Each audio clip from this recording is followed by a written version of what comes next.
এই যে তো বন্ধুরা আমরা এই জন্য বাইরে ফটোশুট করতে চলে এসেছি। আর মাজান দেখো কি রেডি করে রেখে দিয়েছে। মাজান আমাদের জন্য বাইরে গেছিলাম, খিদে পেয়ে গেছে, অনেকক্ষণ ধরে ফটোশুট হয়েছে, তার জন্য আমরা আরিয়ানের জন্য সিমাই, এখানে রয়েছে গাজরের হালুয়া, এটা হচ্ছে বুট কলাইয়ের পিস কাটা। তো দেখো আমার জন্য সব কিছু থালায় রেডি করে রেখে দিয়েছে। আমি আর আরিয়ান খাবো, তো চলো আমরা খেয়ে নিজে। থ্যাংক ইউ মাজান আমাদের জন্য এত সুন্দর করে থালা রেডি করে। বেড়াতে গেছে, উনি খিদে লাগবে এসে খাবে। সেটাই তো, এই না হলো শাশুড়ি মা। হ্যাঁ, নিজের মায়ের মতন করে খেয়াল রাখছে বাবা। তোমার তো ফোন দেখি খাবে।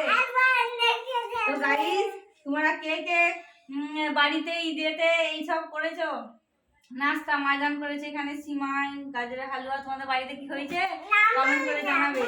আমার শাশুড়ি মা সব কিছু রেডি করে নিয়েছে। তো গাইস আমরা খেয়ে নিই, আবার দেখা হবে। বাই।